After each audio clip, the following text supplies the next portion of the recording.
age, when it comes to challenge next to hunting pressure, is by far your number 2 criteria on challenge. You know how old a buck is. You followed him on trail camera. You kind of picked up on him when he was 2 or 3 years old, and then followed him 4, 5, 6, 7, 8. When you start hunting deer based off of age and not antlers, you know you've become a true steward of the land.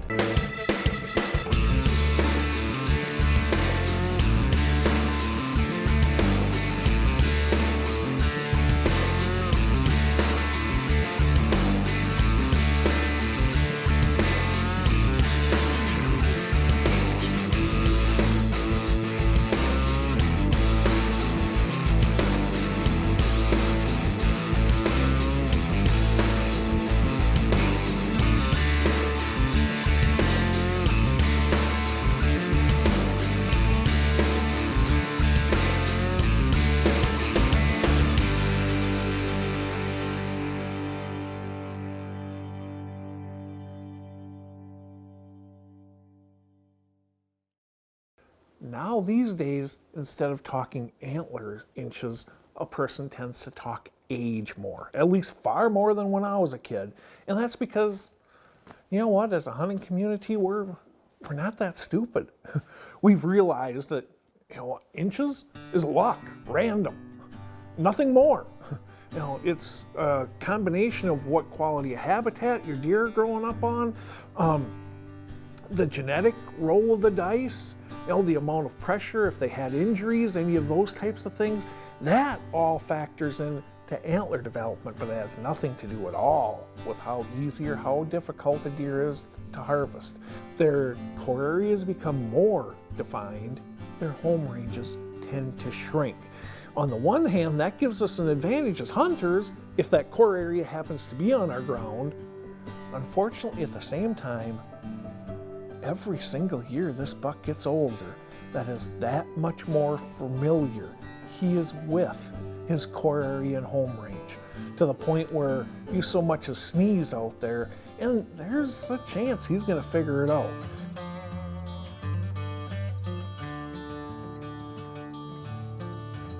Whitetail's a whitetail buck anyway. He doesn't live a long time in the wild.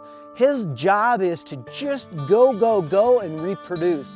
He needs to spread more whitetails around the country, and by doing so, that wears them out faster than a doe. But by age 8.5 or 9.5, 10.5, somewhere in there, a whitetail buck, in general, the older a buck gets, the more dominant he gets, until a certain point. Then he becomes kind of like maybe your old uncle or even your grandfather, just a little bit more relaxed, not really wanting to get into a little bit of a fighting match, if you know what I mean. Younger bucks, on the other hand, they're always watching. They're a little bit uneasy and they don't want to get their kick. They are a little worried about what that dominant buck's doing. And then there's that group in between. They're the players, 3.5 and 4.5-year-old bucks. They are the athletes. They're running all over. They're trying to do most of the breeding, and they get a lot of it done because just have so many mature bucks. There's just not that many around. So when those mature bucks are off the hot dough, who do you think's handling business on either end of that? Yep, those 3.5 and 4-year-old bucks. Now, what if you take that mature buck out of the mix? Say you shoot him, or he walks across the property line and your neighbor shoots him. Well, that does open up a gap, but don't worry. There are so many other bucks out there, they'll fill it in right away. And even if you have, say, 4, 5, 6, 4.5-year-olds there, out of all those personalities, one is going to stand out. He's going to be the dominant buck. There's always another deer to fill in a spot when your big guy drops out of the game.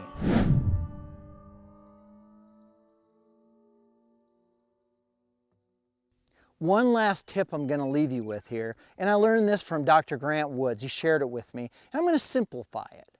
But he told me, if you mentally visualize you and your hunting buddy with a long 2x4 and place it under the front shoulders of a deer and lift up, if he tips backwards, he's probably a younger buck. But if he flips forward, he's an older buck.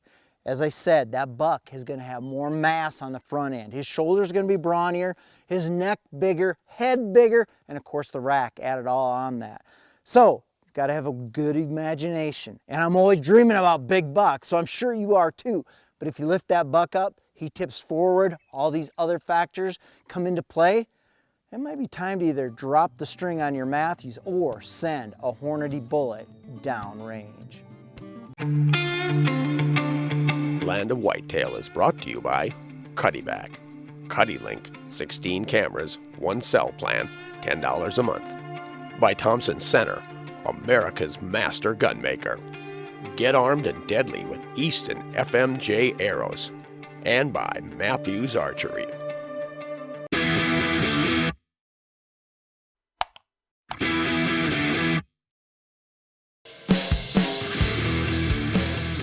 Visit sportsmansguide.com today and see why they're the place to go to get where you want to be outdoors. So this is like homecoming for me. It's every year, West Central Illinois. My good friend Steve Bartilla, he has us down, and I'm not gonna lie to you, it is really good deer hunting land. It's some of the best in North America. It is a large piece of property that Steve manages, but the deal is we're going there to help him manage his deer herd there. So it's not a free-for-all, but it sure is fun. Okay, I'm not gonna complain because we're deer hunting and we're getting paid to do it, but it's not all fun and games. We just walked a half mile across this cornfield. I'm not only whipped, but I'm wet, but I'm loving it. But this is some of it that goes with making video. So one of the things I love coming down to Illinois on this property that Steve manages is getting to see the variety of different types of bucks and age structure on this property. This here is the big 8-point that's in that area. He's mature all day. He's 4.5 years old. Now, he's got great character. You can recognize him because everything sweeps in on him. And as you can see, he's spending a heck of a lot of time down there, boy. What really helps put together these pieces, quite honestly, are trail cameras for a couple of reasons. One, I spend an awful lot of time identifying deer. It's one of the things that I do for my clients and my long-term management clients. Part of my responsibility is to come up with a hit list of deer for them each year, almost always based on age and or potential. You know, from an aging standpoint, history is huge, and trail cameras are invaluable for building that history, that annual library of bucks that I can go ahead now and, oh, that's a very mature buck. Let's go back and look at last year's pictures to try to match them up. Landowners, leaseholders, and members of hunting clubs often designate certain deer as management bucks. These bucks are usually the older members of the deer herd that have either reached their growing potential or have manifested characteristics that indicate they will probably never grow record-class antlers. In these cases, the bucks are often put on a hit list for hunters to pursue when hunting season opens. I hate using the term management buck because it has some negative connotation to it. It has some kind of like, oh, that buck is not good enough for some people. That's not what this is about. Management bucks are basing deer off of age. And when you know which deer you're looking at, you can age them 3, 4, 5, 6 years and even beyond that. And when you see them get to the maturity level, and normally we're talking about 3 and 4 years old, that's not full maturity, but 3 and 4 years old, you get a pretty good feeling as to what that buck is gonna be for the rest of his life. And if they're not manifesting antlers that are Boone and Crockett class, some people are going to consider that a management buck, meaning they want to get that buck out of the herd because they want the deer with more potential to have more opportunity to grow. That's all that is about. That is a huge looking deer. He is. As a matter of fact, I mean, I'm not a big fan of naming deer, just like I know you aren't, but we call him Fat Albert. Because I mean, he's a Sherman tank. He does look like a tank just walking through the field there. He is a perfect example of when you see a mature deer, if you have to question it, he's not mature. You see that buck out there, buddy, and you got a real good chance of seeing him. You see him, you're not going to question whether or not he's mature or not. Hey everybody, when you're talking about innovative products for deer hunting, we often get into scent elimination products. Scent Killer Gold is one of the top ones that I've used over the years because it works on everything. A new product, we've heard about ozone and ozone generators, and we know that they do work by attacking scent molecules and rendering them useless. This product is designed to work in spaces that you don't normally think about, but you know that there's odors there. You can smell them when you get into your truck or your RV or inside hunting camp. You know the odors are there, but how do you attack them? No zone. You go around and spray this throughout the air. You're going to notice a difference almost immediately. This is going to attack the scent molecules in those spaces and allow you to be more odor-free than ever before. Check it out today by logging on to wildlife.com.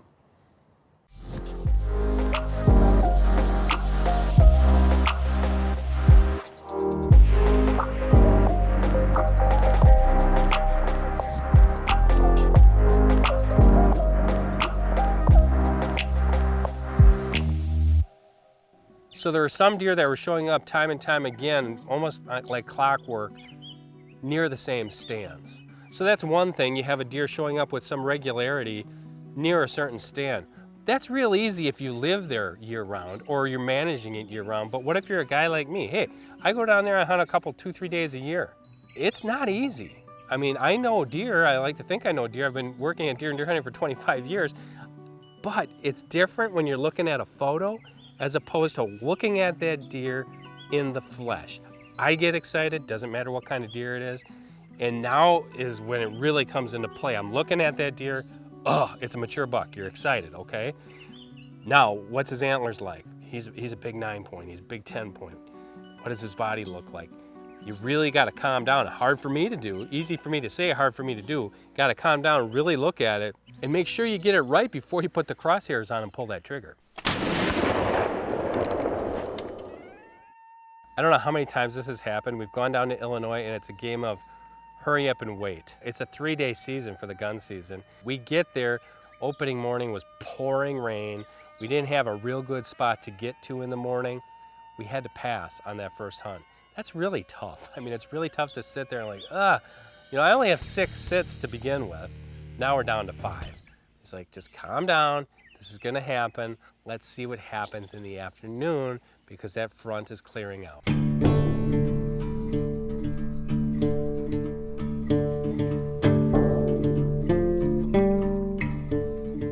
So I'd like to tell you this grandiose story about how it all came together and we worked really hard and it was really hard to get on a deer and that didn't happen. It was super easy. We went out that first afternoon. That's probably why waiting paid off so well. We went out to a spot that was perfect for the conditions. The weather had moved out of there. It was not raining anymore. It was a little bit overcast, but the wind was perfect for this spot. We climbed up into the redneck blind. I don't even think we were there for an hour. Deer started coming out. The first buck we saw was Fat Albert.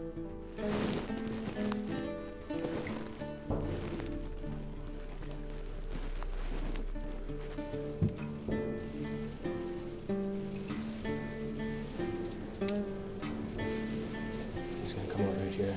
He's coming around to the corner.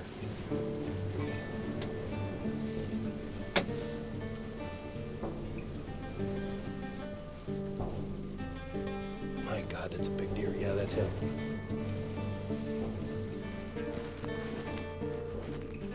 So as easy as that. I mean, I didn't have to wait. I knew this was a deer on the list. I wasn't gonna be picky, I'll tell you that. Take him right here, right here.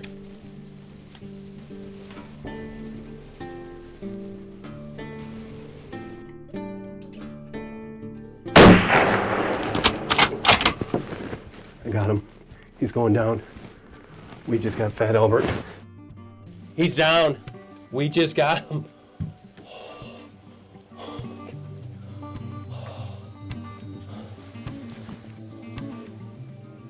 He's down right there. We just got, oh Oh my God, we got the big buck. He's a big nine frame. He's a big frame 9. They call him Fat Albert. He's huge. Oh my God, that might be the heaviest buck I ever shot. He's dead. He's laying right there. He's not going anywhere. He's done. Yes. The thing about hunting deer, when you have to go after specific deer and you're going to name them, the reason why you name them is because you want to be sure you're getting the deer you're going after. Now, this is really, geeky deer management when you have this kind of luxury. But what you do is you look at the rack, you make mental notes of the rack, and then you look at body characteristics, and then you give them a name because, there was 4 8-pointers out here. We can't just say, well, 8-pointer 1, 2, 3, 4. We gave them names. That's why we do it. And this one got his name because he was so fat.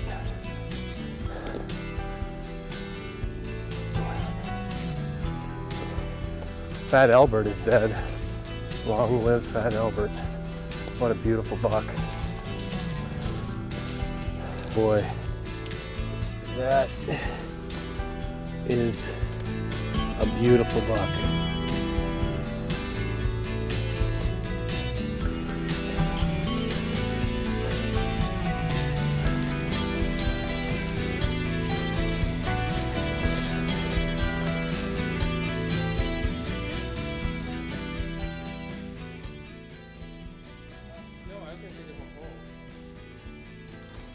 Wow, now that is a big buck, and that's why you come to Illinois. Hog fat bucks, they make me shake every single time. Dan wastes no time driving back to Wisconsin to weigh what he thinks just might be his heaviest buck yet. That's a brute of a buck. Yeah. It's swinging.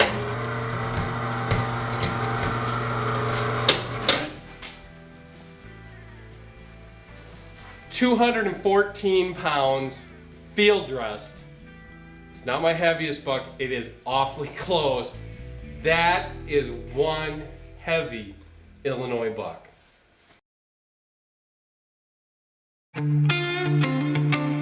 Land of Whitetail is brought to you by 10-Point Crossbow Technologies. There is no substitute. By Sever Broadheads, straight through it. By Scent Killer Gold with Hunt Dry Plus technology. Apply it, dry it, and go hunt. Antler King. Bigger bucks, healthier deer.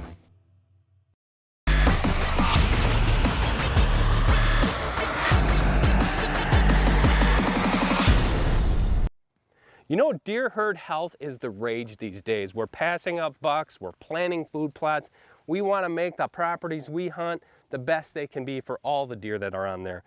Adding a mineral lick can take that to the next level. Make sure it's legal in your area. You don't want to do this if it's not legal, but in a lot of places it is legal because mineral licks are natural. Deer will get their minerals out of the ground no matter where they live, normally through the native vegetation, but also through seeps, near rivers, through creeks. They're going to eat the ground to get the mineral out of the ground. Adding a mineral lick to your property, like I said, is easy. Just a few simple steps and you can have one right now. The first thing you want to do, you don't want to run out and buy your mineral and just dump it anywhere. Dumping it on the ground is going to be a waste of your time and your money. First thing you want to do, put it in a known deer travel area. Converging deer trails, we have that here. It's perfect. Deer are coming through here already. They're going to find the spot quickly and they're going to start using that mineral lick. Second thing, and probably most important, is you want to have that mineral lick near a water source. If you have a pond nearby, a creek, a seep, even a puddle that will fill up after a rain, that's good. Deer will drink after they eat the mineral and digest those minerals more quickly and readily than if they didn't have that.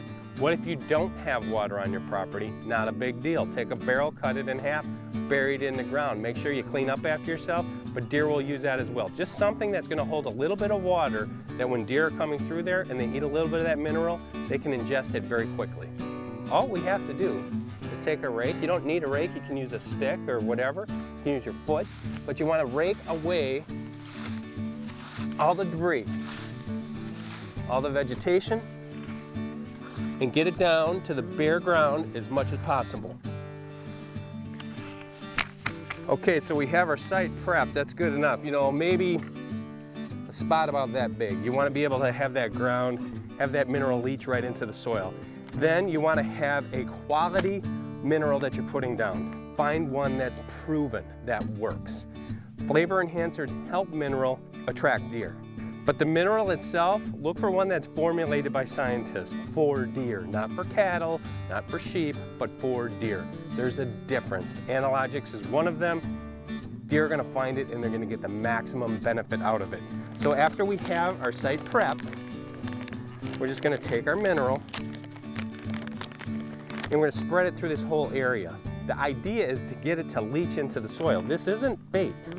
This isn't, you don't want deer to come up here and just eat. They're probably not going to anyways because it's mineral. They're gonna just take a little bit of it. That's all they need. It's like you taking a daily vitamin in the morning. That's about the same thing for deer. And we're just gonna spread that into the soil. Now, if you have a spot where you have a creek crossing, that's gonna leach in there even better. But here, we have crossing deer trails, we have a pond nearby, and it's gonna be just as good.